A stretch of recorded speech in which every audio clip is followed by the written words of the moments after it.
Hello friends, hope you all are doing well and staying creative. In this video, I'll be showing you a technique to make this rhythmic FM-esque synthy space sound. Personally, I'm a really big fan of that sci-fi futuristic sound, like that's totally my vibe. And it works pretty well for minimal tracks as well as techno. And of course, if you want to see more of this content, don't forget to hit that subscribe button along with the notification bell. And if you want to support me, all you got to do is leave a like on the video and leave a little comment for the YouTube algorithm. And of course, follow me on Instagram, check out my music, you know the deal. Let's get into it.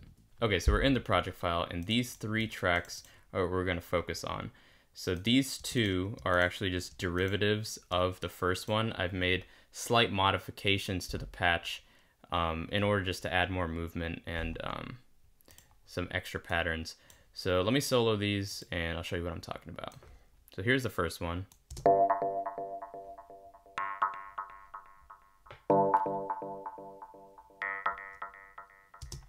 So that's the first one, just this note that plays every bar. And then we have a second one here. So this is a response to the first one, and this plays every every 4 bars.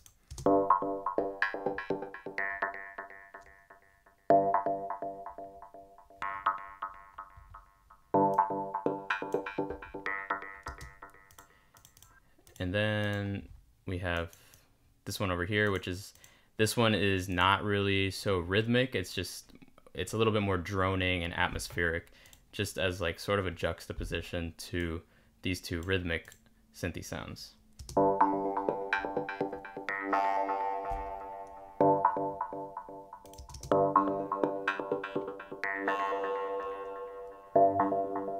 So this one has, more of like a slower attack, not very rhythmic at all. Now let's listen to that in the context of the track.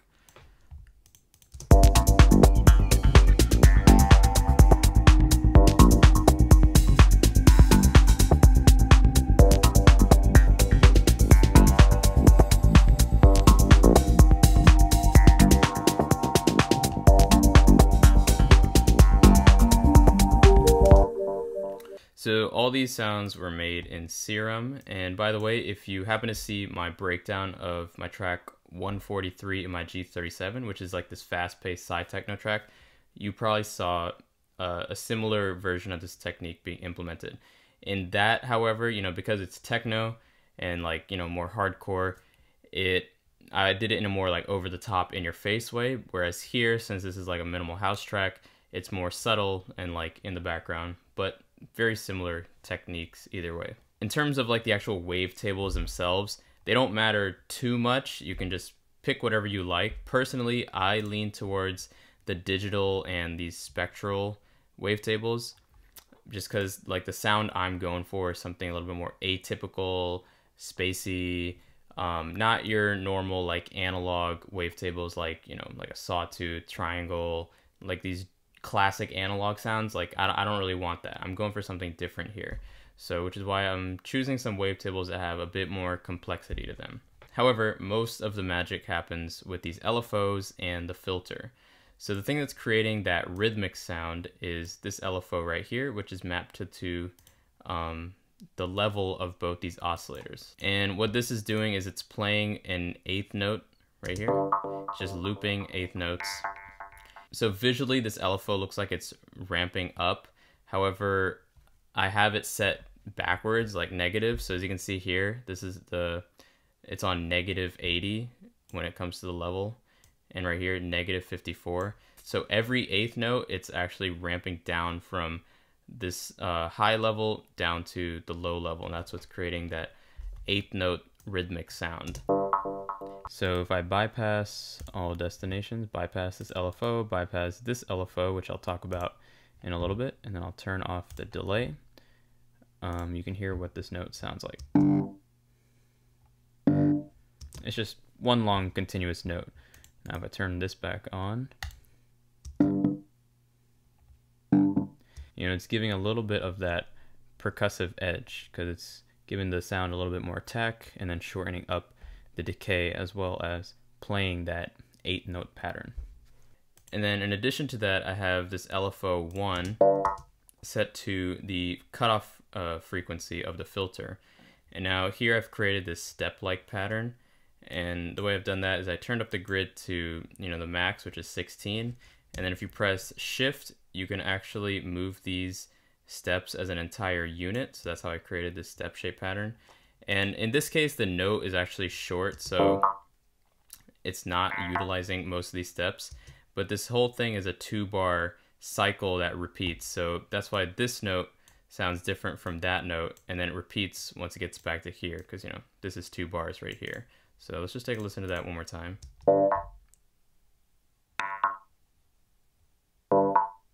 So the first note starts here, and then the second note over here starts halfway. Now, you know, this is actually a remnant. All these like steps in between are a remnant from when I was initially creating this patch for the song. I had these notes all the way stretched out, and I decided to go against that because it was just too much. But here's what that sounds like if you want to play, you know, like the full, like a full sort of ARP sequence.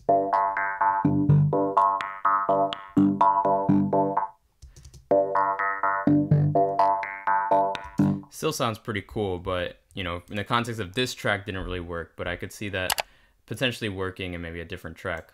Now for the actual filter itself, I chose to use this bandpass 24 filter. I really like the sound of this. It gives a nice resonance, has a nice resonance to it, cuts out a lot of frequencies, being that it is a 24 dB proactive filter. And I have the resonance turned up quite a bit here, almost 50%. And, you know, personally, I think that adds to that spacey sound. It sounds a little bit more muted and dull when you have the resonance down.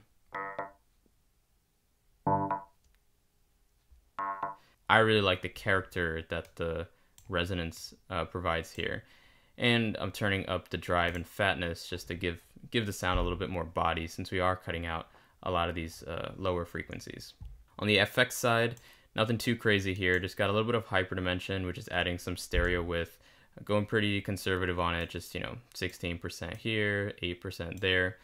I do have quite a bit of distortion that's running through. I have the hard clip mode on, and the drive is set to 90%.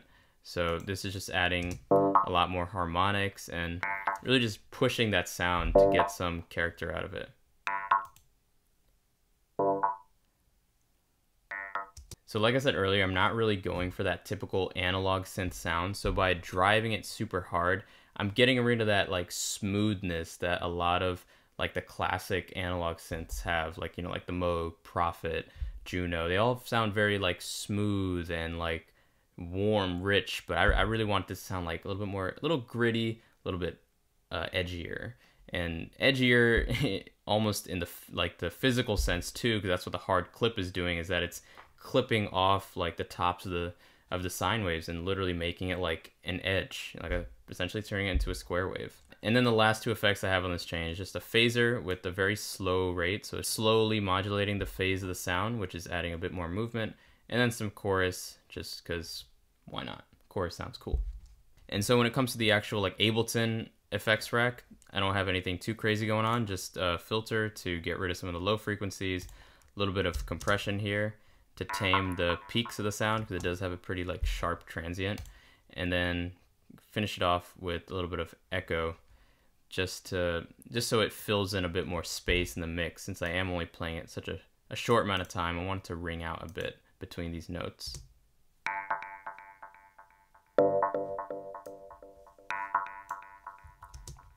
Now coming over to the second variation, which I pretty much just duplicated this and altered it a little bit and put the MIDI note in a slightly different place in order to actually act as like a response to the first one. So for this one, I kept the first wavetable the same and just changed the second one to give it a little bit of a different characteristic. And as you can see, the step pattern is different as well. So really, when it comes to this, I usually just play this on loop and just start altering the steps until I find a sequence that I like.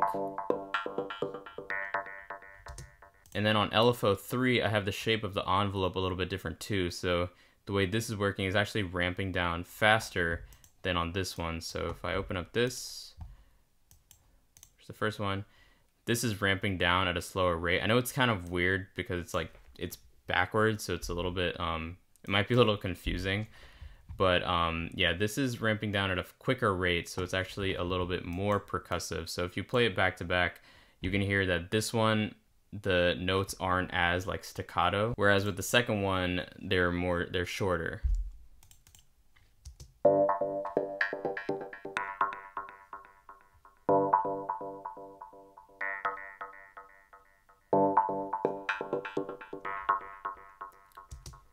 And the effects chain on this is the same as the first one, just to keep some consistency. I don't want them to sound too different. I do want them to sound like they are together, but not like the exact same sound. And then on the Ableton side, again, echo is the same. The only difference is I have this EQ cutting out just a little bit of the resonance. So now for the third sound, this one has a much slower attack. It's not very percussive. It's more just meant to be in the background to complement these two that are having this sort of conversation between each other.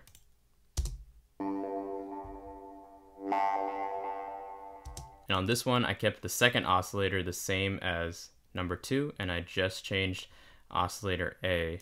And for the envelope on this, I'm setting this entire length to 1 bar instead of an 8th note, because again, I don't want that percussive sound, so that's what's giving it that slow, droning, sweeping sound.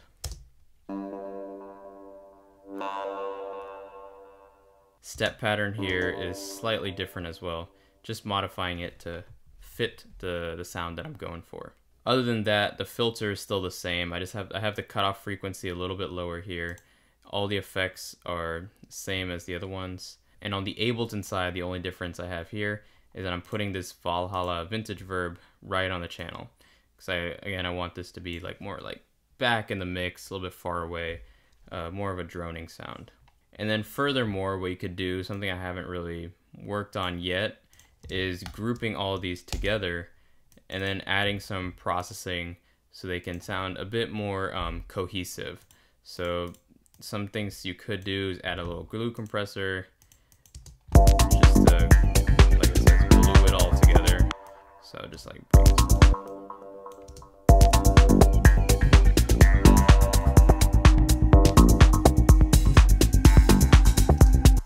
You can even possibly add a drum bus. This honestly might be a little too much, but let's just see how that sounds.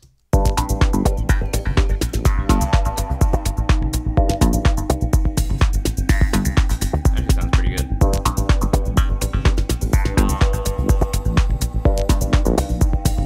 Yeah, that doesn't sound too bad. When you have a bunch of similar instruments, it definitely helps to process them in the same group, just so they can sound a bit more together. So that's what I'm doing here with the glue and the drum bus. And there you have it. That's how you make this sound, which I don't even know what to call it. I've been literally calling it like the FM Spacey Synthy Rhythmic sound, which is a terrible name. Maybe I can call it like space ARP, but yeah, space ARP. That's what I like. So that's how you make the space ARP. I hope you found this video helpful. If you did, of course, leave a like, subscribe, and as always, I'll catch you in the next video. Hope you have a wonderful day. Peace.